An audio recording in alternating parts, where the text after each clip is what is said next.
My name is Rafael, you watch Rock and Roll Garage, and today we're going to talk about two songs that Paul McCartney said were the best ones he wrote.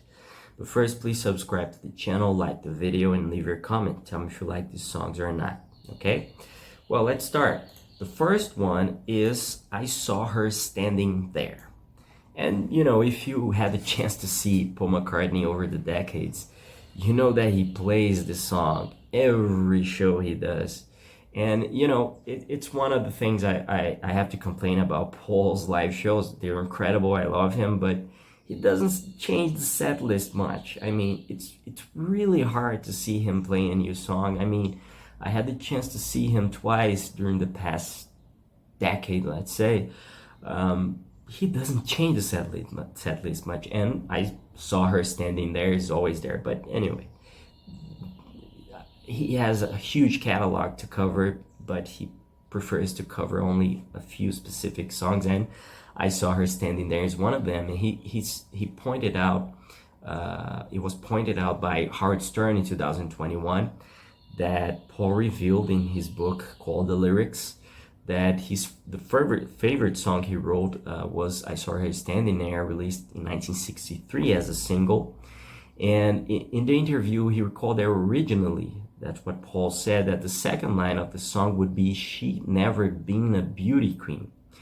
But John Lennon looked at him like he wasn't a good one.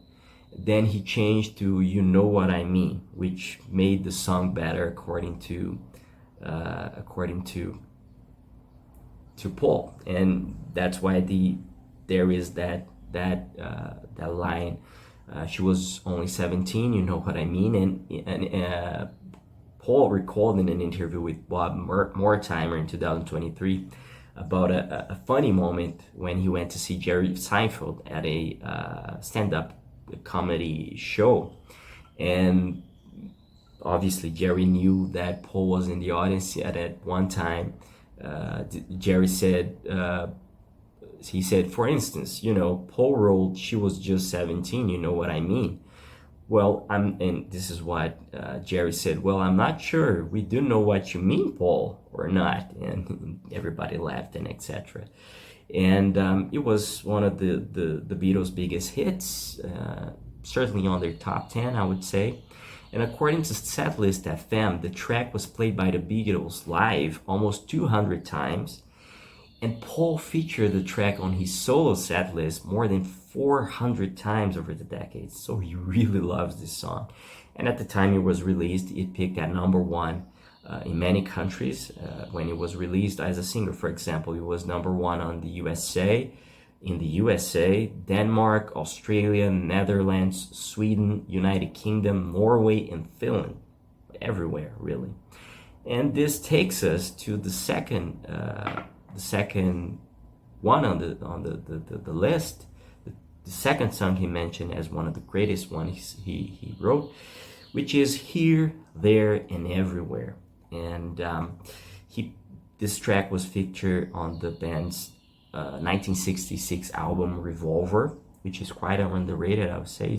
I think it's an overshadowed Beatles album, which was released before Sgt. Pepper's Lonely Hearts Club Band. And in an interview back in 2017, during a questions and answers session with Japanese fans, he listed this song, and this is what he said: "I get that question asked a lot. It's very difficult to choose one song because you always think of them like your babies, like your children, and you don't want to choose one.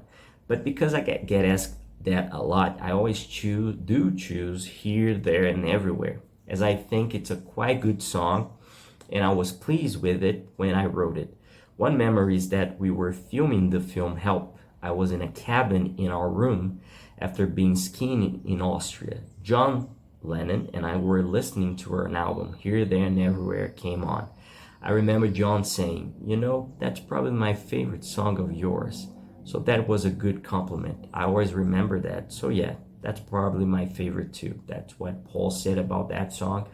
And it's a song that was a little bit overshadowed too on Revolver, I would say, because you had many other famous songs like Taxman, written by George, Eleanor Rigby, Yellow Submarine, and Your Perkins Sing, so it tends to get a bit overshadowed, for example. And another interesting thing is that McCartney once said that the structure of the song reminds him of a song called Cheek to Cheek, which was recorded by Fred Astaire, the famous dancer and Hollywood star, and written by Cole Porter. So these are the two songs that Paul already said are his favorite ones that he wrote. And that's it. I hope you liked the video. Don't forget to subscribe, leave your comment, tell me if you like these songs or not, and let's talk about it. Okay? Thank you for watching, and I see you later.